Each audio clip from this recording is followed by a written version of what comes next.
Pensando en Voz Alta, conversación espontánea en la que se analizan los temas de actualidad, abordados bajo la perspectiva de Alfredo Mena Lagos. Pensando en Voz Alta. Buenos días, bienvenidos a Pensando en Voz Alta.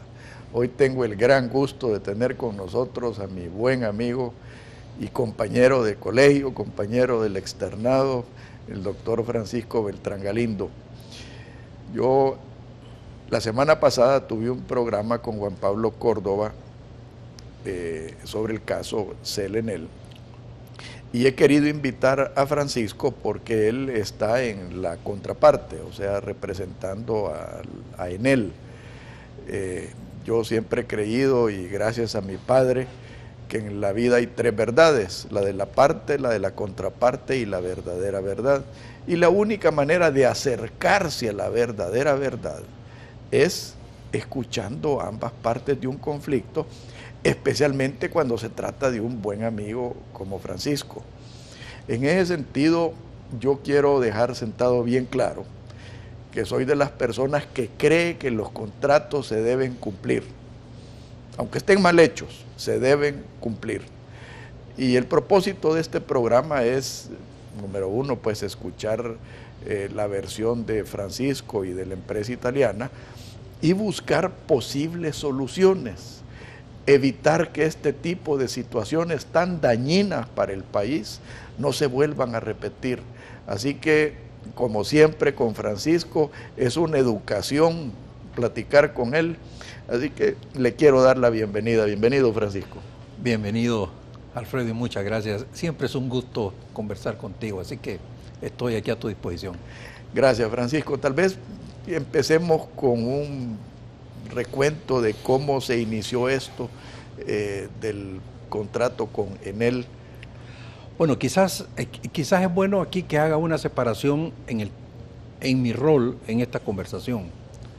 Primero, soy salvadoreño y soy abogado salvadoreño y de alguna manera puedo tener opiniones jurídicas en relación a todo el proceso de la reestructuración del sector energético, que está a la base del contrato que justamente Y por otra parte voy a actuar cuando hable en ese carácter como asesor de la empresa italiana que fue la que firmó el contrato de accionistas con CEL. Entonces, en la parte del mero proceso de cómo se llegó a esta firma del contrato, la CEL decide lanzar una licitación internacional, contrata al Deutsche Bank para que le haga todo el proceso de divulgación en el extranjero, que sirva como certificador de la transparencia del proceso, etc. Y se publican unos términos de referencia con un contrato pro forma, porque parte de la lógica de la licitación es que se iba a firmar un contrato de lo que le llaman ya están hechos por una de las partes y la otra solo firma. Es decir, se adhiere al contrato. Entonces, se publica eso y se definen los mecanismos, cómo iban a ser las formas de consultas y los cambios que se podían ir haciendo en el proceso a los términos de referencia. A todos esos cambios se les llamó las adiciones, ese era el nombre que decía. Y el mecanismo era más o menos de la siguiente manera: cada parte podía formular a CEL una propuesta de reforma del contrato o de la mecánica de los términos de referencia. CEL la circulaba para todos los otros ofertantes y después de la respuesta de todos los ofertantes, CEL tomaba una decisión y hacía una contrapropuesta. Todo esto tuvo que ver mucho con las redacciones que se fueron dando de las distintas cláusulas del contrato. Ahí se llegó finalmente a una versión final del contrato que tiene la famosa cláusula 6, que es la que generó posteriormente el conflicto. Bien, resulta que ofertan 3 empresas extranjeras, una japonesa, una americana y una italiana. La japonesa se sale relativamente rápido del proceso. Entiendo que fue porque consideró que no había mucha rentabilidad potencial dentro de eso. Hay que recordar que la GEO en esa época perdía $5 millones al año. ¿La GEO o GESAL? GESAL en esa época que después fue la GEO, pero ya era lo mismo. Entonces perdía 5 millones por año en esa época. Entonces los japoneses vieron que no había mucha posibilidad y decidieron ya no seguir. Siguieron únicamente esto fue hecho mediante sobres, era uno A, B y C. En el A presentaba toda la currícula, toda la parte formal, toda la parte legal de las empresas. En la B se veían aspectos técnicos y en la C los temas económicos de las ofertas. Pues bien, los japoneses se salen justamente en el inicio y quedan nada más los americanos y los italianos que llegan hasta después del sobre B. Ya cuando iban a presentar el sobre C, los americanos se retiran. Entonces solo presenta el sobre C los italianos. Que por cierto, la base de la oferta era el valor menor de la acción que ellos querían fijar para comprar. Ese más o menos era el mecanismo. Entonces deciden adjudicarlo a la empresa que presentó el sobre C, que en este caso fue la empresa italiana, y adjudican para estos efectos.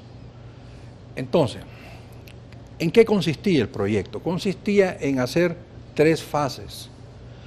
Una fase de capitalización que se hacía a través de lo que llamaban fase 1, que era la exploración. Ir a explorar 3 campos que iban a hacer, que era Berlín, era San Vicente y era... se me olvida el otro. Creo que era sí.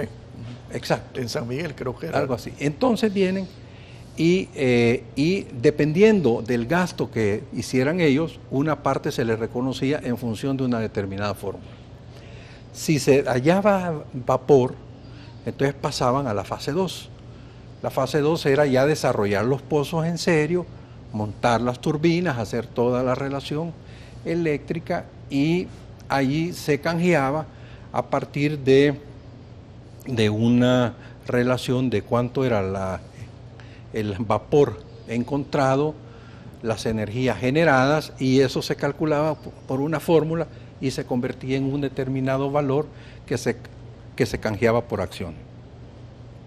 Todo esto se cumplió. Hasta aquí hubieron dificultades y discusiones de tipo técnica porque la turbina que era puesta por la General Motors de los Estados Unidos, la pusieron y falló cuando la arrancaron. Entonces hubo que volver a llamar expertos, volver a hacer, y hubo una serie de situaciones ahí. Pero finalmente se corrigió y pues eso ya está funcionando. Entonces había una tercera fórmula. Esa tercera fórmula de capitalización era a lo que le llamaban inversiones en el objeto social de la sociedad. Esas inversiones ya no estaban relacionadas con energía, sino que eran inversiones que necesitaba la sociedad, acordaba la junta directiva y entonces el socio podía solicitar que las quería capitalizar. En la negociación que se hizo después de la adjudicación, porque hubieron reformas posteriores al contrato, en él solicita que se incluya una cuarta forma de capitalización, que era poder aportar activos energéticos en otras partes de la región como aportes de capital de la GEO. Cuando dices de la región, en otros países. Es decir, Guatemala, en ese momento en él tenía una hidroeléctrica en Guatemala y creo que estaban haciendo unas inversiones en Costa Rica. Entonces la idea de ellos era... En Nicaragua también hubo una. Todavía no, eso fue después. Entonces la idea de ellos era, bueno, si tenemos las inversiones acá, porque querían concebir la GEO como una especie de su casa matriz de la región, para de aquí irrigar una serie de inversiones en toda Centroamérica. Entonces ellos pidieron que se pusiera eso, pero a eso se le puso una cláusula que era solo si la CEL aceptaba las inversiones y si no, no se hacía. Y había una fórmula también de conversión. O sea que estamos hablando de 4 formas de capitalización. Las inspecciones y las investigaciones, en la fase 1. Los pozos que se encontraron, la fase 2. estas dos se canjeaban con fórmulas matemáticas. La fase 3 era inversiones en otras operaciones de la sociedad aprobadas por la Junta Directiva, y la cuarta era inversiones que tenía en él fuera del país que quería que fueran, digamos, usadas como inversiones. De esas, la cuarta nunca funcionó porque él nunca quiso, y funcionaron únicamente las primeras 3. La que dio el conflicto que generó el arbitraje fue la tercera forma, porque en una sesión de junta directiva, ya con el nuevo gobierno del presidente Saca, se acuerdan a hacer algo así como 10 proyectos de inversión. El abogado que estuvo contigo la semana pasada decía que no eran inversión porque no generaban nueva electricidad, pero tú sabes que los activos requieren mantener valor. O sea, si uno quiere que un carro dure 20 años, hay un momento de la vida del vehículo que hay que cambiarle el motor. Y eso, tanto en la ley fiscal como en la práctica de las inversiones, eso renueva el valor de la inversión. O sea que sí se genera por esa vía una revalorización del activo. Entonces había cambios de generadores, toda la política de reinyección del agua ahí en los ausoles, que tú recordarás que había una canaleta que se iba para el mar y contaminaba el mar. Entonces hubo todo un diseño para reinyectar. Eso fue hecho junto con los salvadoreños, pero fue hecho ya dentro de este proceso. Y habían otras inversiones que eran a riesgo. ¿Cuáles eran esas inversiones a riesgo? Una era comprar una sociedad que era dueña de 2 concesiones. La concesión de San Vicente y la concesión de, siempre se me olvida el nombre de esta ciudad, pero eran dos ciudades que tenían la concesión. A esta se le compró la concesión, era de una sociedad judía, era israelita la sociedad, y se le compra, eso se lo compra la GEO. Entonces, pero estas eran inversiones a riesgo. Tanto que en el primer momento San Vicente no dio vapor, hasta recientemente, hace como unos 6, 8 meses, que ya se determinó que efectivamente San Vicente tiene vapor. Y la otra inversión de riesgo fue una inversión en Nicaragua para buscar vapor en Nicaragua, que no funcionó, eran como 5 millones más o menos. Entonces, pero independientemente, el contrato permitía que esas inversiones pudieran se capitalizaran. Con esas inversiones ellos llegaban, la empresa italiana llegaba al 53%. Entonces la parte salvadoreña, estamos hablando de la época del presidente Saca, que el presidente de la CEL era el señor Salume, ya en ese momento la GEO, ganaba dinero. Ya no eran los 5 millones de pérdida. Entonces ya la cosa cambió, ya no querían respetar el contrato y empezó un mecanismo de interpretación, de discusión sobre la cláusula 6. La cláusula 6, como lo mencionó Juan Pablo en su presentación, que yo lo he dicho y es correcto, la cláusula 6 fue mal redactada. Y fue mal redactada, creo yo, no de mala fe, sino por los procesos de cambio que se vinieron dando, fueron creando una especie de Frankensteincito. Entonces no se lee bien. La parte salvadoreña la interpreta de una manera que es más o menos, si yo tengo fondos, puedo hacer las inversiones. Eso es lo que piensa la parte salvadoreña.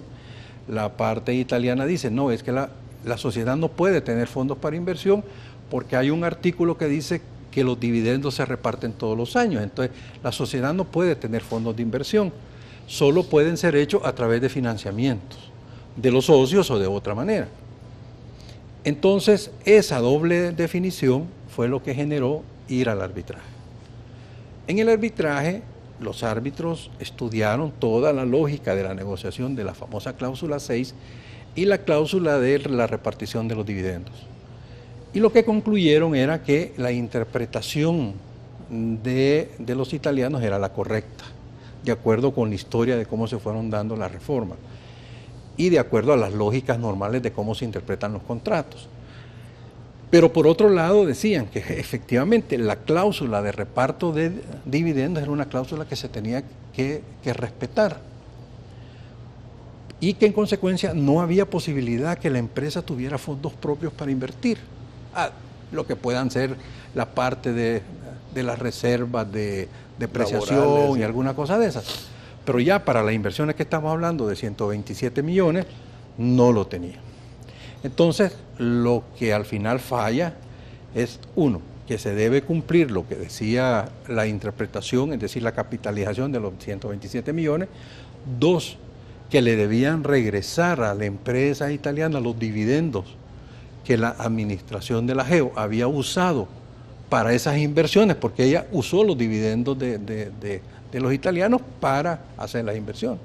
Y que además le debería reconocer los intereses del 12% anual por todos los años que ellos habían retenido los fondos de los italianos. Entonces, eso es lo que falla. Y entonces dice, yo le doy tanto plazo para que cumplan, y viene ya todo el fenómeno de que no se cumple. Quisiera hacer que ya me hicieron seña de que, y no te quiero interrumpir porque sí es interesantísimo lo que estás planteando y creo que esclarece de gran manera la realidad de la situación, ¿verdad? Uh-huh. Por favor, no nos cambie, ya volvemos.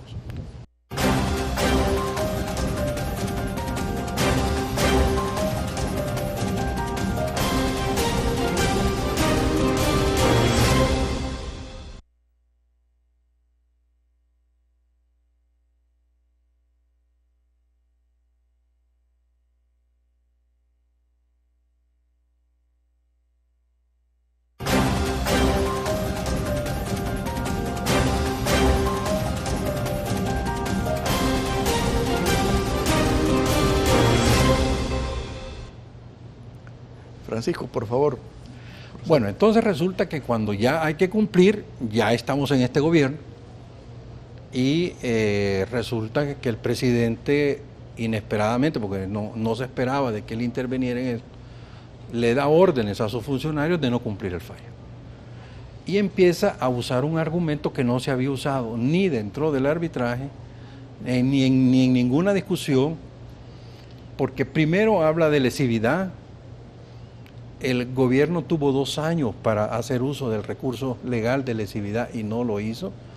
De hecho, hay un par de cartas que el gobierno le manda a los italianos diciendo que están felices con la relación. Estoy hablando de este gobierno, que están felices con la relación y tal. No, perdón, el gobierno del presidente Saca. Entonces, viene y ya con esa intervención los funcionarios agarran valor, cambian al presidente de la CEL y ponen a un hombre de una buena trayectoria profesional. Los italianos le presentan una oferta y le dicen, mire, entendemos que El Salvador... Este nuevo presidente de la CEL es Irving Toches. Irving Toches, okay.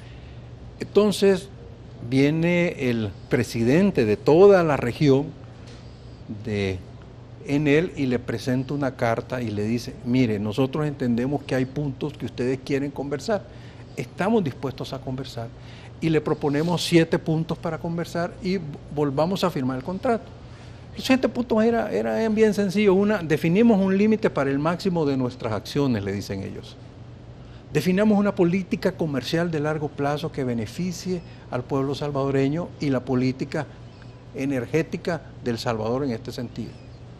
Definamos las reglas de minoría que ustedes consideran que son las necesarias. Redefinamos la junta directiva para que haya una valoración correcta. Eran más o menos eso, había un par de puntos que no recuerdo.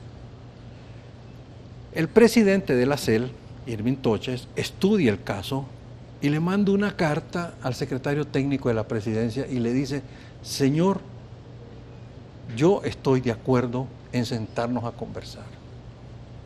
Eso es el comienzo de diciembre. 15 días después, él estaba fuera de la CEL. Y nunca hubo respuesta del gobierno sobre esa carta. Nunca. Entonces, claro, la percepción de este lado, es decir, bueno, ¿por qué si nosotros estamos dispuestos de buena fe a volver a sentarnos y arreglar todas las cosas que a la parte salvadoreña le puede complicar, ¿por qué no quieren hacerlo? ¿Verdad? Claro, yo en lo personal tengo mi visión del tema, y es que como las acciones de la CEL se le pasaron a una sociedad anónima que se llama INE, y resulta que de repente la CEL ahora sí gana mucho dinero. Estamos hablando que el año pasado ganó 120 millones de dólares, de los cuales el 60 y tantos % va para el socio salvadoreño. Ojalá fuera para la CEL, pero va para una sociedad que se llama INE, y ¿qué pasa allí? Ya no se sabe. ¿Cuánto de eso llega a la CEL? No se sabe. ¿Y cuánto se queda para la caja chica de lo que sea? No lo sé. Pero el punto es que como es una sociedad anónima, privada, aunque el accionista es CEL, pero para los efectos jurídicos la sociedad es mercantil y es privada, entonces la Corte de Cuentas no la ve, no se sabe nada, nadie dice nada. En otras palabras, ya hay botín. Hay botín. Entonces uno empieza a comprender por qué no, ¿verdad? Entonces dice uno, bueno, con razón, pues si uno les dice, mire, sentémonos a hablar, arreglámonos, pensemos en el país. Porque lo más grave de toda esta discusión son dos cosas. Uno, en la parte concreta de la GEO, la política de la administración es ganar todo lo que pueda ganar, probablemente porque queda poco tiempo para terminar. Pero entonces, ¿qué sucede? En lugar de compensar la matriz de costo con el peso del 25% que tiene la geotermia, le sigue el valor del petróleo, que son generalmente las energías más caras. Entonces, si la geo, en lugar de balancear la matriz, la potencia, entonces, claro, por una cosa que a la geo le cuesta $5, gana $210 por cada megawatt o kilowatt o lo que fuera. Es un gran negocio. Entonces, de verdad, un gran negocio. Es decir, uno, por ejemplo, le es difícil comprender que en el 2010, en el 2011, la GEO ganara 70 millones de dólares y el 2012 ganara 120, es decir, 50 millones más, habiendo producido menos energía. Entonces dice, ¿cómo es posible? Obviamente la vendió más cara. Pero ¿por qué la GEO? Si estamos hablando como salvadoreños, ¿verdad? Lo que queremos es más energía y más barata. Entonces resulta que la administración salvadoreña, la CEL, estos funcionarios que se rasgan la vestidura porque hay que defenderlo contra los terribles extranjeros que nos vienen a robar la cuestión, estos salvadoreños nos venden la energía más cara. Y tú sabes que El Salvador, las empresas y las casas, pagamos la energía más cara de la región. Y es injusto, te voy a decir. Yo no entiendo cómo la CEL... Y esa culpa viene desde bien atrás. Viene desde antes, y yo no estoy diciendo, pero el punto acá mío es que la CEL, con la hidroeléctrica, que es una energía permanente, y la GEO, con la geotermia, que es una energía permanente, sus costos marginales son mínimos. O sea que deberían estar vendiendo la energía marginal a muy bajo costo, no siguiendo los altos costos del petróleo. Entonces te compensarían. Pero vaya, eso es lo que hacen estos salvadoreños, que yo discuto esa parte. Pero bien, esa ya es, hablo como salvadoreño, aquí estoy hablando ya con el corazón salvadoreño, porque cuando el señor presidente dice que yo soy un traidor a la patria por haber, según él, ido a hacer lobby en contra de Fomilenio, porque eso fue lo que me pidieron los italianos, que me dio una gran cólera, porque además es una verdadera mentira, porque ni he tenido visa de los Estados Unidos de los últimos 4 años, hasta hace cuestión de un mes, o sea que yo no he andado allá ni por cerca. Entonces... Y no es tu estilo. Y además no es mi estilo, yo no voy a andar hablando de esas cosas, yo voy a pelear aquí dando la cara, y yo creo que es un tema de hablar con la verdad. Ahora, cuando el presidente lo malinforma y da esas declaraciones, porque yo no creo que el presidente lo haya hecho él, voy a pelearme con Chico Bertrán, yo eso no lo creo, porque siempre nos hemos tenido mutuo respeto. Yo creo que es más bien gente que le pasa la información mal. Pero bueno, esos son detalles. El asunto es que uno lo que se pregunta es, bueno, ¿por qué no cumplen? Pues, si hay la buena voluntad de renegociar. Ahora, fíjate, Francisco, que a mí me gustaría como que regresar al futuro y después basado en eso, te voy a plantear una posible solución. Mira, para mí toda esta situación tiene pecados de nacimiento. Y ahí, por favor, corrígeme si estoy equivocado.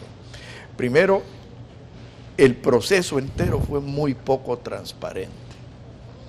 Y yo no soy abogado, pero yo no puedo, digamos, en el programa de la semana pasada se comparó esto con el contrato de Incinca, y para mí no tiene validez, porque en Incinca es una empresa normal, común y corriente, y en este proyecto se involucra el uso de recursos naturales del Salvador. Por lo consecuente, y sin ser abogado, yo creo que se debió haber ido a la Asamblea Legislativa. Pero bueno, esa es una interpretación. Yo te hago un análisis luego y te digo porque yo tuve que ver con la privatización de la telefonía y se fue a la Asamblea Legislativa. Además, se creó una nueva ley y se hizo un proceso bastante transparente. A mí hay ciertas cosas en este proceso que me incomodan, por no decir me molestan. Uno de ellos es haber dispuesto de bienes nacionales a una empresa privada sin pasar por la Asamblea. Segundo, el no haber concesionado en competencia. O sea, aquí pueden haber cuestiones técnicas que yo ignoro, pero a mí en la lógica me indica de que tal vez debieron haber concesionado a Huachapán y Berlín separadamente para tener puntos de referencia. Tercero, yo creo que se debiera haber cobrado por el vapor, o sea, y esa es la ganancia del país. Y no estar en pleitos de que este activo es mío, este activo es tuyo, esta inversión. Se hubiera vendido toda la GEO, pero cobrado el vapor. Y así es una cuestión limpia, o sea, no hay conflictos de interés. Si los italianos tienen la tecnología y la capacidad administrativa para sacarle el jugo, como lo demostraron, que de una operación de pérdidas la llevaron a una operación rentable, yo creo que se hubiera limpiado todo el interrogante. De ahí ciertas cosas que después más adelante creo que me gustaría que nos explicaras, el por qué ese contrato que ya llevaba vicios de nacimiento viene y se cambia al nomás firmarse, o sea, y sin ninguna transparencia, sin ninguna participación pública ciudadana. O sea, eso a mí me parece raro. De ahí, raro, pero que tiene explicación, estoy seguro. Y aquí créeme que yo no estoy juzgando a los italianos, yo creo que los italianos de buena fe han hecho esto. Aquí lo torcido viene de acá y no de ahora. Luego tenemos el problema de la relación que hay entre el presidente de la República y su cuñado, que es el gerente de la empresa. Y aquí no estoy acusando a nadie, Francisco. Sí. Lo único que estoy diciendo es que me parece incorrecto e inaceptable y un terrible conflicto de interés tener esa situación. Es como que si yo, cuando estaba liderando el proceso de privatización de la telefonía, hubiera puesto a mi cuñado de presidente de Antel. O sea, por muy capaz que fuera o por muy anterior que hubiera estado ahí, no es ni transparente ni correcto, y creo yo que se presta a mucha especulación. Luego están temas que a mí me incomodan, por no decir me molestan. El hecho de que ¿qué tiene que andar El Salvador invirtiendo en Nicaragua y en Chile? Pues, o sea, aunque lo diga el contrato. O sea, yo estoy seguro que los italianos de buena fe lo han hecho. Pero yo siento que nosotros los salvadoreños no tenemos que andar invirtiendo en inversiones de riesgo ni en Nicaragua ni en Chile. Entonces, todas esas cosas, Francisco, y en el próximo segmento estoy seguro que me las vas a aclarar, porque hay una manera, y yo te lo dije antes de cámara, si habían todos estos problemas de detalles cuando se abrieron los sobres, ¿por qué no declararon desierta la licitación y volver a comenzar? O sea, pero ya de una manera transparente. Y aquí viene a mi propuesta que sinceramente no sé si será factible o no. Todo contrato tiene su precio.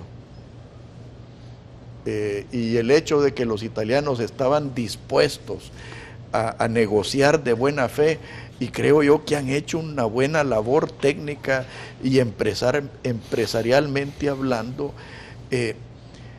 ¿tú crees que es factible decirle a los italianos, miren, cuánto quieren por el contrato? Y comprarles el contrato.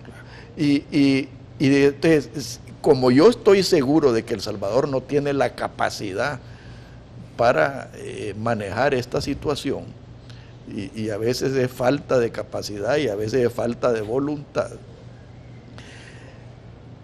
volver a comenzar de nuevo y hacer de caso de que la licitación se declaró desierta, volvemos a hacer las cosas transparentemente, legalmente, pero respetando los derechos de los italianos, que son legítimos, y que el no respetarlo nos conlleva un costo terrible para este país. Y salvaguardar los intereses del pueblo salvadoreño, que también son más que legítimos. ¿Qué piensas tú de esto? Bueno, hay varias cosas que has dicho. Yo no sé si mejor hacemos el corte. Como tú digas. Porque sí me gustaría que tuvieras continuidad. Perfecto, démosle. Por favor, no nos cambie, ya volvemos.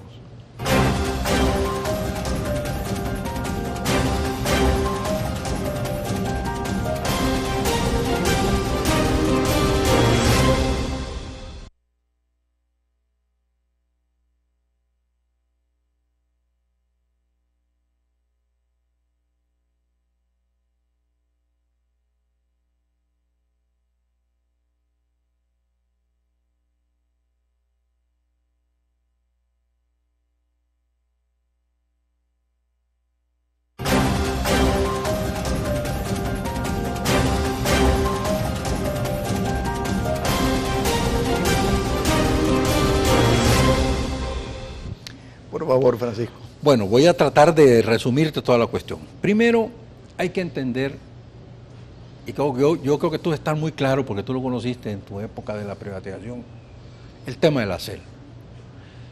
La CEL ha sido siempre una especie de gueto desde siempre, desde que surgió. Estoy hablando desde el 48. Pero, sí, pero era gueto. Es decir, eran don personas... Herbert de Sola era... Todo lo que tú me digas, pero era gueto. Sí. Ahí era un reinado. Claro, tú puedes tener un rey bueno y hace cosas buenas, y un rey malo y hace cosas malas. Correcto. Con el tiempo y con la guerra, en los 80 pasaron varias cosas. Terminó la concesión de CAES y le pasaron la CAES a la CEL. La CEL era la importadora del petróleo del país porque de acuerdo al pacto de San José, si mal no me equivoco, donde tanto México como Venezuela nos vendían a descuento, tenía que comprar un ente del Estado y compraba la CEL. La CEL era la que contrataba los barcos, tenía las reservas de petróleo, etc. La CEL era la que manejaba toda la red eléctrica y tenía helicópteros porque la guerrilla se los volaba a cada rato. La transmisión. Y la transmisión. La red tenía la geotermia, que agotaron los pozos de Aguachapán, porque como se les caía la red por todo esto, utilizaban más de la cuenta lo que era Aguachapán. Y además tú recordarás que el presidente de la CEL de esa época era un zar. Estamos hablando del general Gutiérrez, después que fue miembro de la Junta. Estamos hablando del que él fue el director de la Policía de Hacienda, un señor, creo que de apellido Morán. Estamos hablando del coronel Ochoa Pérez, ¿verdad? Estamos hablando de que eran zares. Allí no entraba nadie. Y después viene el zarzol. Y luego viene, ya en la vida civil, don Billy Sol, ¿verdad? Él hereda esa cultura. Él tiene la personalidad también, ¿verdad? Pero él hereda esa cultura. O sea que tampoco podemos decir que con la llegada de la paz es que la CEL se convirtió en un gueto. Era un gueto. Entonces, ¿qué pasa? No, pero tú lo has descrito muy bien, Pero, entre el rey malo y el rey bueno. Bueno, entonces va. El punto ahí es que cuando se ve que el país espera que desarrolle y necesitamos energía, en la época del presidente Calderón dicen, no, aquí hay que hacer una reforma. Y para que esto funcione hay que quebrar el monopolio de la CEL. Y que eso a mí me costó. Vaya, bueno, pero tú te recuerdas, pues, no solo me recuerdo, lo viví. Había que quebrar el monopolio de la CEL, es decir, había que quitarle la gasolina, había que quitarle todo el tema de las térmicas, había que quitarle la CAES y toda la red de distribución privada, es decir, la domiciliaria, y había que pensar en separar la parte de negociación de precios con la generación de la energía. O sea, hacerlo transparente. Y hacer un mercado de muchos agentes para que compitieran. Vale. En esa lógica se hace la Ley General de la Energía Eléctrica en el año 96. Allí no habían italianos, allí no habían japoneses, allí no había nada, era la CEL. Y se le dan 3 años para que se reestructure en sociedades, dice la ley. Es el artículo, por cierto, el artículo 119, no, perdón, el 118. Y el 119 después dice, las sociedades, dice, las sociedades, el 120, las sociedades resultantes de la reestructuración de la CEL que tengan como giro normal de operaciones la explotación de las instalaciones de la citada institución. Entonces, yo te puedo decir en una ley, Alfredo Mena Lagos tiene que ir a Santana. Está bien, ¿verdad? Pero no me decís cómo. Yo no te digo cómo, entonces tú tienes que interpretar el cómo. Te vas en tu carro. El cómo y cuándo. Te vas en bus, es decir, tú tienes, pero es obvio que te estoy autorizando a que te vayas por un medio de transporte. Correcto. Entonces no me pueden venir a decir que la Asamblea no autorizó la transferencia de bienes. Pues le dice, haga sociedad. Pues sí, pero una sociedad sin capital, y le dice a la CEL, reestructúrese en sociedades. ¿Quién pone el capital de la sociedad? La CEL. Y no el artículo 120 dice, los que tengan bienes provenientes de la CEL. No está reconociendo que va a tener bienes de la CEL. Ahora, los permisos legislativos tú los puedes ver de 1 a 1, o un permiso donde lo que te da es un permiso general. Aquí le dio un permiso general. Espérame. Entonces, varias cosas quiero dejar claro. 1, es orden de hacer sociedades. 2, le da facultad para transferir los bienes obvios que tiene que tener la empresa que se crea. Es decir, si es la CAES, pues el tema de la CAES. Si es la parte de la distribución, la distribución. Si es la geotermia, los bienes de la geotermia. Ahora, eso es la primera parte de tu pregunta. ¿Cómo surgen las sociedades? Pero te puedo interrumpir nada más. Una cosa es transferir bienes, que en este caso son turbinas, líneas de transmisión, líneas de distribución, y otra cosa es disponer de recursos. No, pero espérate. Vamos a ver. El recurso, en este caso es el vapor. Correcto. El recurso es un vapor que si no se hace nada, es vapor. Pero tiene valor. Como vapor, no. Porque no te vas a ir a bañar en el vapor. El petróleo tampoco en ese caso. Entonces, tiene valor en la medida que tú lo conviertas. Correcto, correcto. Entonces, el subsuelo es un recurso del vapor. El subsuelo es del Estado salvadoreño y nunca puede privatizarse. Nunca. Estemos claros. Ese es el punto mío. Lo que sí puede hacer el Estado, y lo dice la Constitución, es dar concesiones. Es decir, puede dar permiso de uso, como lo hace con la minería, como lo hace con las canteras, como lo hace con el agua subterránea, los pozos. Puede dar eso está reconocido. Ahora, el asunto es a quién le dio la concesión. La primera concesión de la geotermia se lo dio la Asamblea Legislativa a la CEL en una reforma de la ley de 1974, que es cuando le transfiere a la CEL toda la propiedad de los ausoles de Aguachapán. La ley de CEL originalmente solo tenía la hidroeléctrica y la térmica, que tenían unas térmicas allá por Acajutla. Entonces, en el 74 le pasan los ausoles a la CEL. Y la CEL empieza a explotar la geotermia con el permiso legislativo, o sea, una concesión. Lo que no tenía es una contrata, como se llama normalmente en el lenguaje este. Cuando viene la cuestión de la reestructuración, el mismo artículo 120 dice, si usted le ha transferido bienes que eran de la CEL y que se utilizan para el uso de recursos de generación, en este caso el vapor, el artículo 120 obliga a la CIGET a revalidar la concesión.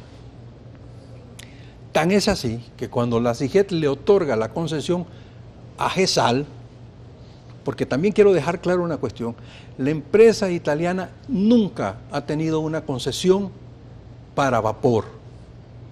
Eso quiero que quede clarísimo. Quien tiene la concesión para vapor es GESAL, y GESAL es una sociedad salvadoreña, que después se convierte en la GEO. O sea, la concesión la tiene la GEO. Quedemos claros de eso. Entonces, la superintendencia, la CIGET, le da la concesión a la GEO y dice dentro de su resolución, lo hago por ministerio de ley. Y por eso le da la concesión a la GEO. Aquí estamos hablando de una sociedad salvadoreña en que CEL era el único accionista dueño de eso. Hasta ahí estamos tranquilos, estamos hablando del 98-2000. En esa época viene un problema, y es que el país parecía que iba creciendo y que necesitaba más energía. Entonces, me recuerdo que el ingeniero Solván va y gestiona sacar financiamientos para la cosa. En eso estaba cuando el presidente vino el primer terremoto, no me recuerdo si fue exactamente en esa secuencia, pero el punto es que hay un momento en que el Ejecutivo le dice a la CEL, usted no tiene capacidad para sacar más créditos. Y le dice eso porque recién acababa de terminar el arbitraje con Nejapa Power y habían condenado a CEL a pagar $90 millones y CEL, para no cargar al Estado, sacó un financiamiento directo. Entonces, la CEL ya no tenía capacidad propia para tomar créditos y el país le dice, no, mire, yo no me voy a endeudar porque tengo otras necesidades que son relevantes, entonces mejor usted busque una manera de conseguir dinero. ¿Qué hace la CEL? Vende, o sea, estructura los paquetes y vende. Vende la parte térmica, vende la CAES, y cada una se da una ley en la lógica jurídica de que como se está deshaciendo de los recursos, entonces tiene que ir a la legislativa. Pero decide quedarse con la GEO como parte de CEL. Entonces, en esa lógica, dicen, bueno, si yo no voy a vender la CEL y no voy a vender una acción de CEL, pero necesito dinero para la CEL, tengo dos maneras, para la GEO, perdón. O la GEO saca el dinero o la GEO busca un accionista. Entonces, los jurídicos, yo no estaba ni conozco los detalles del análisis, pero los jurídicos concluyen que para canjear acciones que no impliquen vender las acciones del Estado, no se requiere permiso legislativo. Ellos lo interpretan así, es decir, si alguien invierte 1.000 y yo en lugar de pagarle 1.000, le pago 1.000 en acciones, pues quedamos quietos. Pero ahí es donde creo que empieza ahí es el tema de la mayoría y todo ese tipo de cuestiones. Ahí es donde empieza el pecado original. Pero yo te quiero decir, yo puedo voltear a ver atrás de mi vida y puedo reconocer mis errores con una gran facilidad porque la visión atrás es 2020, así como decía Luis Andreu. Los gringos tienen el Monday Morning Quarterbacking. Sí, que fue mi maestro en cosas públicas. Él decía, es que mire chico, cuando uno ve para atrás, uno tiene visión perfecta. Si el problema es estar allí tomando la decisión y haciendo la redacción. Entonces yo no puedo juzgar intencionalidad, yo puedo juzgar lo que tengo. Y lo que tengo es un contrato que, y con todos estos antecedentes que hemos contado, los italianos no pidieron venir, ellos fueron invitados. No, mira, yo estoy de acuerdo. Y entonces, vaya, el punto es que ellos van. Hay una diferencia sobre una cláusula, que a unos les gusta de uno, a otros les gusta de otro. Perfecto. Fueron, plantearon sus diferencias. El tribunal, por unanimidad, dijo, la interpretación correcta es esta. Pues, ¿qué queda? Cumplir. Ahora, vamos al tema que tú decías que te quería hacer una referencia sobre Nicaragua y CEL. Dentro de las inversiones que hizo la GEO fue crear una cosa que se llama Perforadora Santa Bárbara. Es una sociedad. La Perforadora Santa Bárbara se hizo porque aquí en El Salvador hay una gran experiencia de perforación que no hay en la región, ni en Sudamérica ni en Centroamérica. Entonces la idea de los italianos era que la GEO ocupar esa experiencia, tener esa, pero como una sociedad separada. Entonces, ¿qué pasó en Nicaragua? La GEO hizo la inversión, pero contrató a Perforadora Santa Bárbara, o sea que la GEO regresó su propio dinero como honorario, digamos. En Chile no, o sea, no hay inversión de la GEO. Lo que hubo fue un contrato que le dio una firma chilena a Perforadora Santa Bárbara para que hiciera. Entonces, no, mira, yo empresarialmente comprendo ese tipo de decisiones. Lo que yo creo es que en esto, y es parte del pecado original, no estamos hablando de una empresa privada, aunque técnicamente sí lo sea.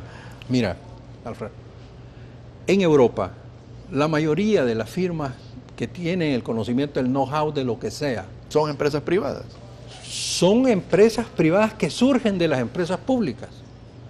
DHL es del correo alemán. Hay una empresa cartográfica que surge del Instituto Cartográfico francés. La empresa holandesa que hace cartografía en todo el mundo es una empresa del Estado. Es decir, no estamos hablando nada extraño. Yo estoy completamente de acuerdo contigo en que empresas estatales generen empresas privadas y que se vendan y operen como empresas privadas, pero no con recursos. O sea, y en ese sentido yo creo que El Salvador, si El Salvador hubiera sido accionista de Santa Bárbara, como actualmente lo es, hubiera vendido Santa Bárbara. Entonces Santa Bárbara podría haber hecho perforaciones a donde le diera la gana, pero no con el Estado salvadoreño. Absolutamente de acuerdo. Pero esa decisión es de los funcionarios salvadoreños, porque ellos tienen la mayoría. Si es que mira, yo te aseguro que si ya tuviera la mayoría la sociedad italiana, ya hubiera planteado la venta, porque es la lógica de la empresa privada. Mira, entonces, el problema es que aquí los funcionarios quieren tener todo el control, ¿verdad? Ojalá fuera para el país, tuviéramos una energía barata. Y no rica, fueran botines. Pero no fueran botines, ¿verdad? Entonces, pero eso no es así. Ahora, este tema te lo ponía en esa perspectiva porque creo que no es que la GEO anda haciendo sociedades en Chile, no, tampoco. Ahora, el punto de la solución, yo lo he dicho con mucha claridad. Cualquier solución que se haga tiene que hacerse por la puerta de enfrente, correcto, no por la puerta de transparente. Atrás. Lo que ha venido haciendo el gobierno es tratar de desesperar a los accionistas italianos para que se vayan. Y más pareciera que es para fomentar otro botín. Es decir, yo te desespero tanto que vendes a precio y me lo llevo y te vas. Eso no es la forma correcta. Y le hace un gran daño a El Salvador. Además, pero vaya, si el gobierno, yo lo he dicho reiteradamente, si el gobierno no le cae bien la empresa italiana, porque le gusta más el Barcelona y no el Milán, perfecto, es un tema del gobierno. Ya, cuidado con el Barcelona, ¿verdad? No digo porque le gusta más el Barcelona al gobierno y no el Milán. Así como con el fascismo, Pero el punto que te quiero decir es que si a ese nivel de ridiculez vamos a estar llegando, perfecto. Si no le gustan los italianos, no le gusta. Pero entonces use los mecanismos del derecho internacional para dar por terminado el asunto. ¿Y qué es dar por terminado el asunto? El país puede expropiar las acciones de los italianos en la GEO. Tendrá que pagar la indemnización que corresponda. Puede hacerles una oferta de compra. Perfectamente. No ha hecho ni una ni otra. Lejos de eso, lo que ha venido ahora en esta última fase, se han ido a rebuscar toda la legislación civil y toda la cuestión para alegar nulidad del contrato. Una nulidad, primero quisieron irse por la lógica de la nulidad de pleno derecho. No ha funcionado ese canal Y ahora, por lo que estaba escuchando al abogado de la CEL, van a ir por la nulidad de la vía civil. Es decir, que la corporación actuó por fuera de sus facultades. Entonces van a alegar una nulidad, y como esa nulidad, de acuerdo con el Código Civil, prescribe en 30 años, y por otro lado puede alegarla cualquier ciudadano o el fiscal, entonces creo que están intentando esa vía. Pero me parece que es en la puerta de atrás. Así es. No, mira, yo estoy de acuerdo, ya me hicieron señas de que se nos terminó el tiempo, creo que hemos quedado en deuda y le vamos a dar seguimiento y humildemente te ofrezco que lo que yo pueda hacer por buscar una solución justa y conveniente para los intereses del Salvador, estoy más que a disposición. Yo te lo agradezco y como salvadoreño te quiero decir el daño que le ha hecho al país la venida de inversiones extranjeras por una actitud que visto desde fuera es visto como caprichosa del gobierno, porque realmente no está haciendo lo que tiene que hacer. Claro. Y eso nos ha hecho gran daño, nos hace daño con la legislación de Cutuco, nos hace daño con las inversiones extranjeras. Entonces yo creo que no hace sentido dañar al país en esa forma. De acuerdo. Muchas gracias, Francisco. No, Alfredo, fue un gran placer estar contigo. No, y para mí nos vemos en la celebración de los 45 años. Correcto.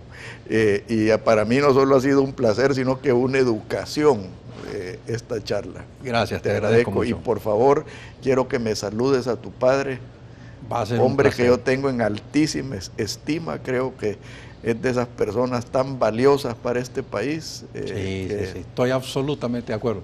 Soy el hijo, pero igual pienso que tú tienes un gran reto. Sí. Muchas gracias, que Dios los bendiga a todos. Muy buenos días.